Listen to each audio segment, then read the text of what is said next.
Kamu ingin draw? Ini kasus ini, nggak pernah ngaji Quran itu. Di antara yang diterangkan Quran detail itu Ashabul A'raf apa? Ashabul A'raf, orang yang baiknya sama buruknya itu imbang. Itu sudah disediakan nanti di surga itu ada pagar. Kamu ingin di situ? Pagar pembatas apa? Pagar pembatas. Di surga enggak, neraka enggak. Jadi kejadian surga dan neraka itu gini, tak terangin ya. Jadi kira-kira gini. Kan hisab itu hanya rubu'un nahar, sekitar 2 jam setengah selesai. Jadi satu dunia ini dihisab Allah, hanya Allah butuh waktu 2,5 jam. Rubu'un nahar. Kenapa gitu Pak Rektor? Karena semuanya datang ini sudah terindikasi dan itu sudah jelas. Misalnya orang yang soleh banget, wajahnya bersinar, bahkan semua tubuhnya bersinar.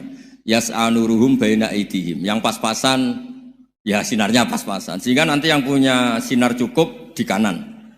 Yang kelip-kelip agak ini, yang rawan kesaruk ini yang kelip. Yang gelap gulita langsung di kiri. Nah itu terus faduri babenahum bisuril lahubab. Terus Allah langsung bikin pagar. Nah yang rawan kesaruk pagar yang kelip-kelip tadi. Yang temangsang ini.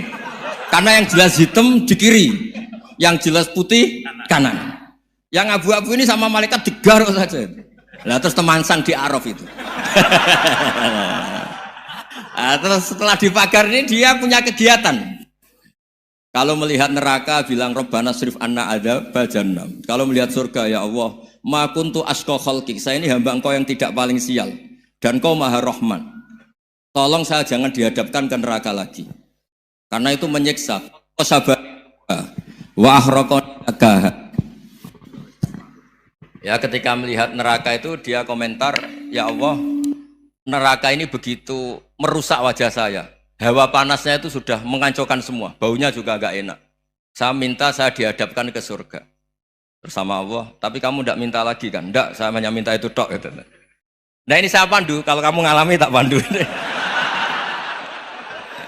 Kalau kamu ngalami tidak pandu. Sama Allah terus diberi janji supaya tidak minta yang lain. Tidak, saya tidak akan minta lagi. Terus melihat surga. Nah, di surga melihat orang kayak gitu kan. Di surga nanti kalian kan hura-hura semua. Wah, istri yang di dunia kurang cantik, rewel. Yang di surga itu istrinya cantik semua, gak rewel semua. Gak minta belanja, cantiknya tidak usah ke salon, pokoknya top lah. Terus dia melihat, tersiksa. Cara Jawa ngiler. Wih, masa ngelihat tok? Akhirnya ya lama-lama berani ngajukan, ya Allah masa ngelihat tok gitu. Dikasih masuk gitu. Ya terus, tapi kamu kan janji tidak minta lagi. Ya terus ngerayu-ngerayu Tuhan lagi. Akhirnya walhasil nanti kalau betul-betul A'raf itu nasibnya akhirnya masuk surga.